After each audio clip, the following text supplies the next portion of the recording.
Hola, jóvenes, padres de familia y público que nos sigue en Educando TV. Mi nombre es Josafat López Cruz, soy su maestro de español. Sean bienvenidos a esta sesión en Educando TV.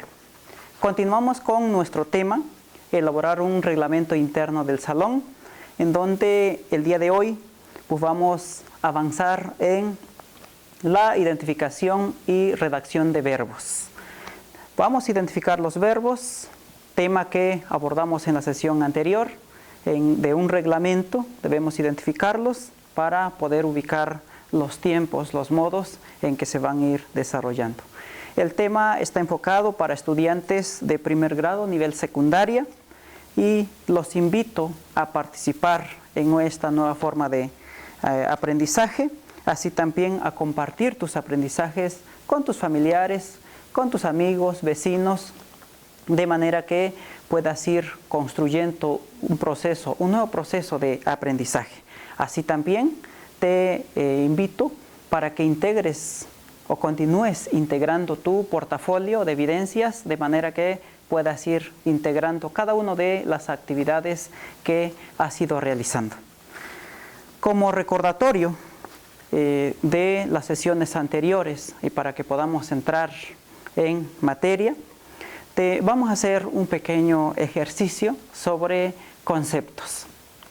Seguramente, porque estamos convencidos en Educando TV que tienes ya tu cuaderno, tu libreta, tu lapicero o lápiz, así como tu diccionario.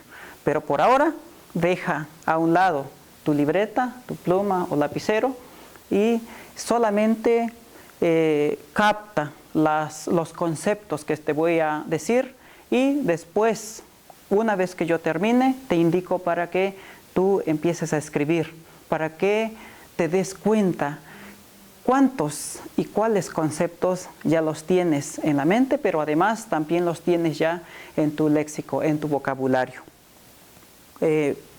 Comentamos sobre el concepto de reglas, reglamento, preceptos, normas, estructura, verbos, portafolio, comprender, interpretar, regular, armonía, convivencia, escuela, museo, familia, localidad, derechos, obligaciones, sanciones, prohibiciones, acuerdos, biblioteca, orden, funcionamiento.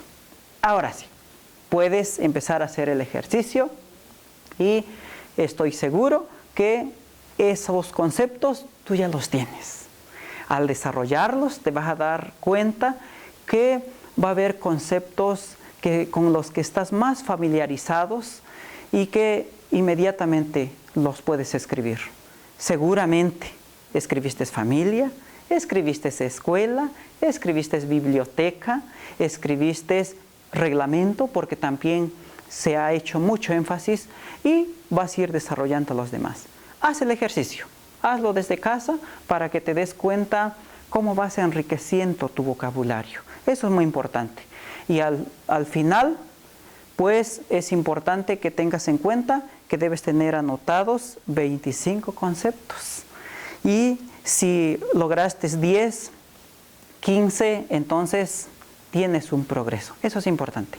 Pero si llegaste a 20, wow, eso es muy importante, porque entonces seguramente esos conceptos pues ya para ti son familiares y que es mucho más fácil para que nosotros vayamos pues desarrollando nuestras sesiones de manera conjunta. ¿Qué has comprendido sobre los reglamentos de las sesiones anteriores? ¿Qué implica para ti interpretación? Son preguntas que hemos ido platicando desde los diferentes ejemplos que manejamos. Un reglamento en la biblioteca, un reglamento de tránsito que desarrollamos, la estructura de cómo debería de estar organizado, cómo deberían de establecerse derechos, obligaciones, prohibiciones, lo que se permite, que se puede hacer, pero también es importante que desarrolles la interpretación. Es, de hecho, un objetivo importantísimo que nosotros tenemos, que tú puedas comprender y procesar textos. Eso es fundamental. Interpretarlo, dijimos, cómo puedes extraer conceptos clave, cómo puedes procesar de un texto a conceptos y en lo posterior, desde luego, también puedas construir mapas conceptuales, mapas mentales, de manera que tú puedas empezar a desarrollar la escritura. Que no solo comprendas y asimiles o aprendas con H, sino también empieces a procesar la información. Eso es importante. Ese es el objetivo y ese es el aprendizaje esperado que pues nosotros buscamos que tú desarrolles. Entonces, hemos dicho que hoy vamos a desarrollar diferentes verbos y dijimos también que en esta tercera sesión, si bien el tema general es elaborar un reglamento interno del salón, es importante que ya hayas identificado y redactado una lista de verbos, pero que también tengas en cuenta que también se organizan en diferentes modos, diferentes tiempos. Ya te estamos dando otros conceptos. Verbos en diferentes tiempos y diferentes modos. Eso es importante. ¿Qué son los verbos? Son palabras que indican movimientos, estados o acciones. Va de nuevo. Los verbos son palabras que indican movimientos, estados o acciones. Y tenemos algunos ejemplos. Aquellos que indican movimientos se refieren, por ejemplo, a traer, correr, ir, movimientos del sujeto. Estados, existir, ser, estar, parecer. Estados es importante que tengas en cuenta que no nos estamos refiriendo a una entidad federativa, sino en el estado de la persona.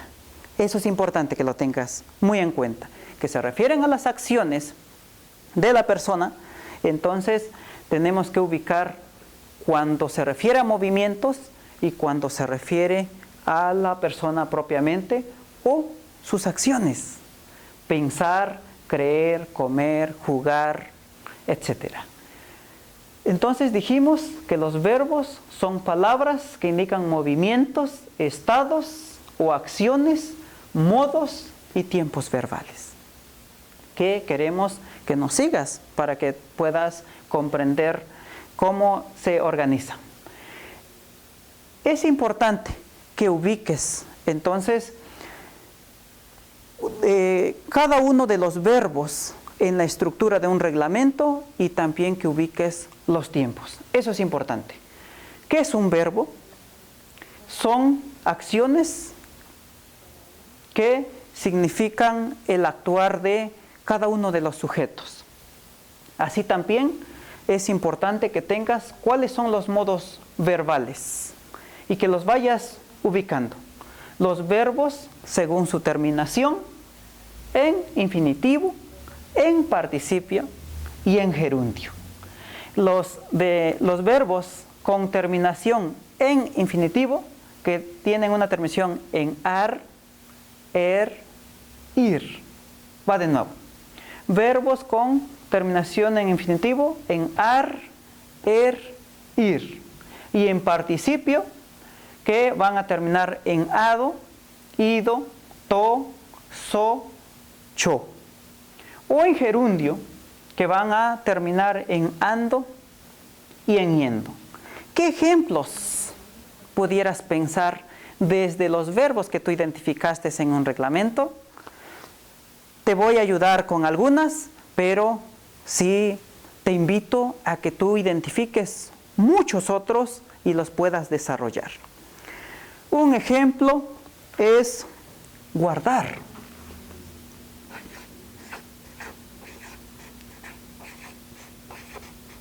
Terminación en ar. Y en participio, ¿cómo sería? Sería guardado.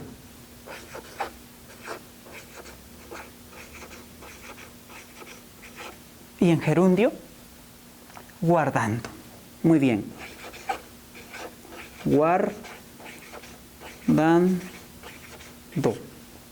Y aquí ubicamos que en infinitivo termina en ar, en participio en ado y en gerundio en ando.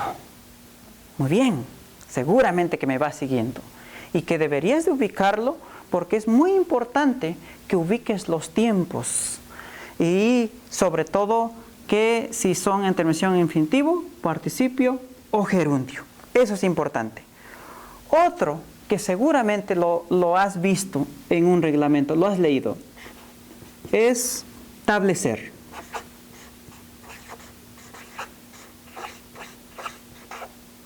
Aquí tenemos la terminación infinitivo en er. ¿Y qué sería en participio? Establecido. Terminación en ido. Y estableciendo en gerundio. Estableciendo. Yendo.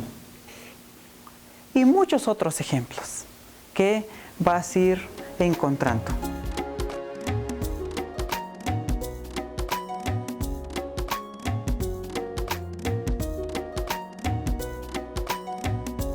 Bueno, vamos a escribir otro. Evitar.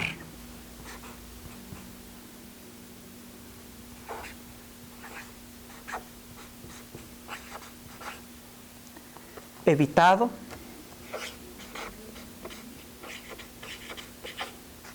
Evitando.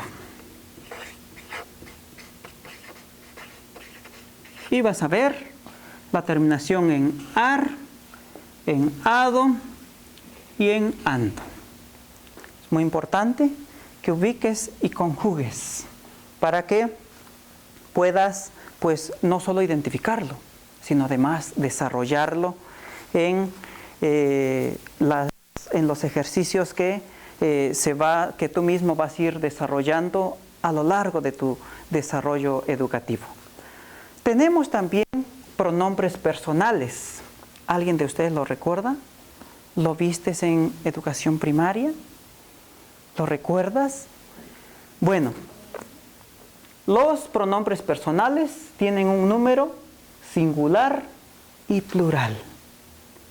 Tienen un número singular y plural, una persona y un modo en indicativo y en subjuntivo. En singular, a ver si esto puede ayudarte mejor. Que pienses en un triángulo. Piensa en ti, ubica a otro u otra y a otros. Un triángulo. ¿Sí? Esto nos ayudaría sobre todo cuando nos relacionamos, nos comunicamos, cómo nos referimos al otro, a los otros. Eso es importante, que lo tengas muy en cuenta.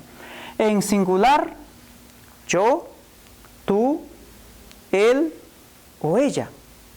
¿Sí?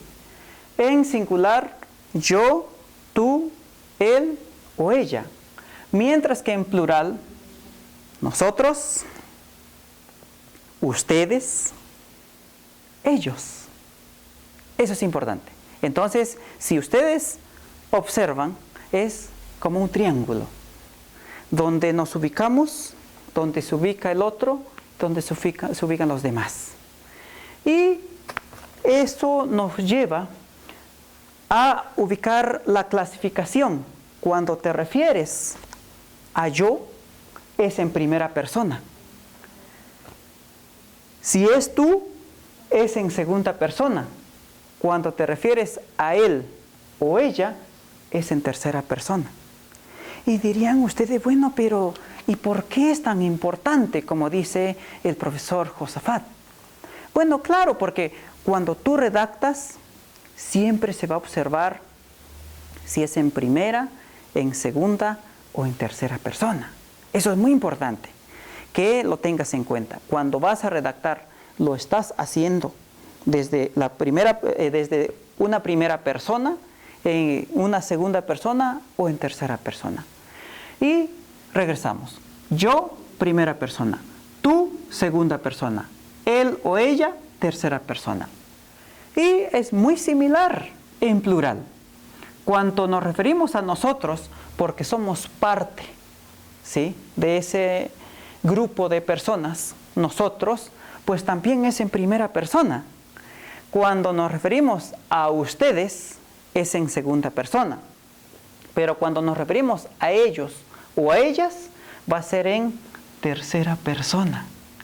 Muy importante que lo tengan en cuenta y que hagamos lo que yo les dije, el triángulo, ¿sí? El triángulo para que tú ubiques cuando se refiere a primera persona, a segunda persona y a tercera persona. Eso es muy importante.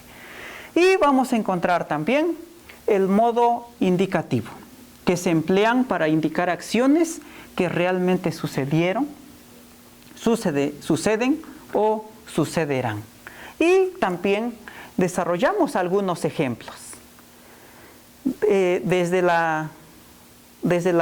el modo, yo, tú, él, nosotros, ustedes y ellos, y en los tiempos, presente, pasado, futuro, copretérito, pospretérito. Es importante también que lo tengas en cuenta. Y vienen algunos ejemplos. Yo, cuando nos referimos a presente, de leer, leo. Pasado, leí. Futuro, leeré.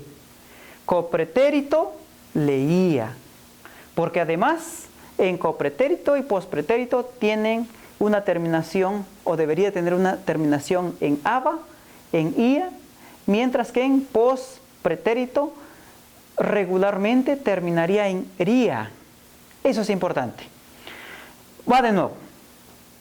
Si me refiero a mí, en presente del verbo leer es yo leo. En pasado yo leí. En futuro yo leeré. En copretérito yo leía. Y en pospretérito yo leería. Y así es como se puede ir conjugando, jóvenes. Esto es importante que ubiques entonces. Siguiente. Lo mismo en el del verbo leer. Tú, estamos refiriendo, tú.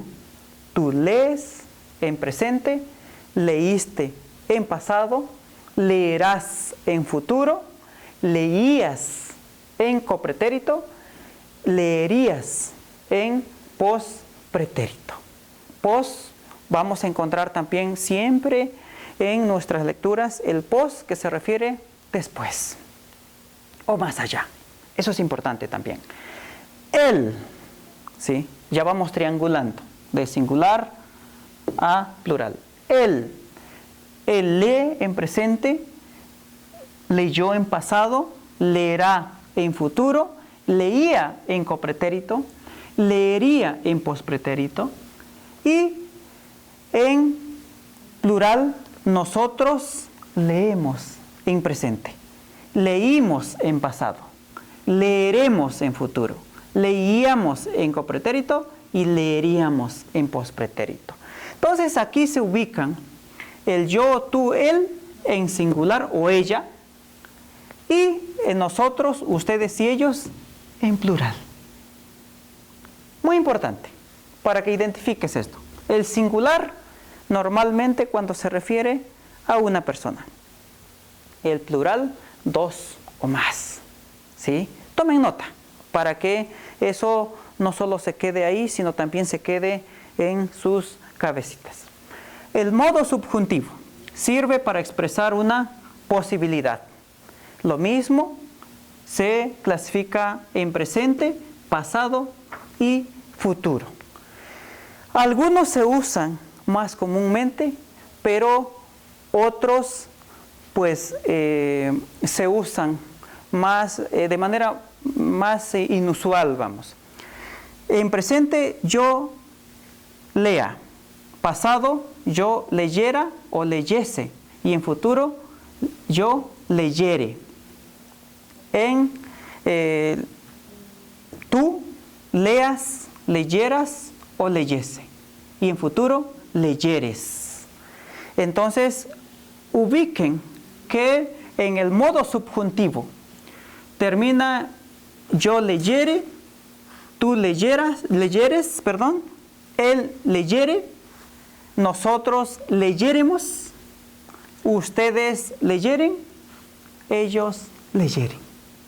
Es muy importante, porque incluso al ubicar el modo indicativo, el subjuntivo y los pronombres personales, también te facilita para aprender y comprender incluso otras lenguas. Eso es importante, que tú ubiques ello. Como te habrás dado cuenta entonces, los tiempos verbales los utilizamos en cada momento y también los verbos los podemos emplear en imperativos. Imperativos. Énfasis en ello.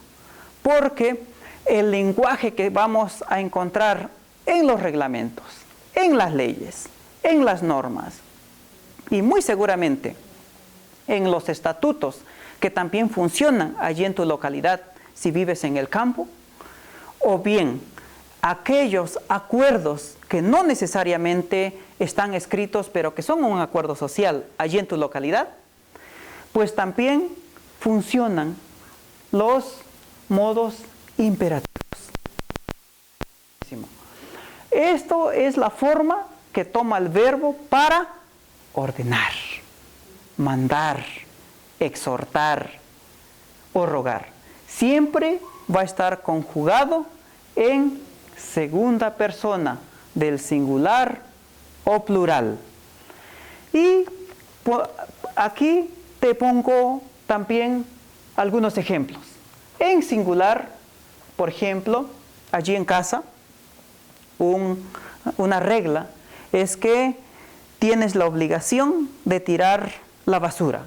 Pero ¿cómo se redacta? Tira la basura en su lugar, en plural. Realiza tu tarea. Cierra la puerta. Entonces son verbos en modos imperativos que están implicando una orden. Y en plural, los mismos, tiren la basura. Se refiere a dos o más. Realicen su tarea. Es decir, mientras en singular se refieren únicamente a ti, en plural se refieren a ti y además a tus hermanos o hermanas. Eso es importante, que lo ubiques muy bien. Tiren la basura. Se refieren a ti y a tus hermanos o hermanas. Realicen su tarea de la misma manera. Cierren la puerta también en plural. Jóvenes, yo espero que con este ejercicio que hemos hecho y además que tú ya hayas revisado un reglamento, con esto yo desearía que tengas los elementos para que puedas desarrollar estos ejercicios. Te pongo una tabla donde establecemos modo, establecemos el indicativo y el subjuntivo en los tiempos y que tú puedes desarrollarlo. Incluso puedes también elaborar una tabla de manera que primero enlistes cada uno de los verbos que tú identificaste en un reglamento y de allí pasas a organizarlo según el modo, según el tiempo. Muy importante, dijimos al principio, que sigas desarrollando tu portafolio de actividades, de manera que pues se vayan integrando estas actividades y también que te permita ir desarrollando cada uno de ellos. Importante también que una vez que enlistaste tus verbos, los clasificaste en una tablita, entonces segmentes, dividas tu reglamento y empieces como se dice comúnmente, resbalar el lápiz. Me ha dado un enorme gusto estar con ustedes y continuamos la próxima sesión.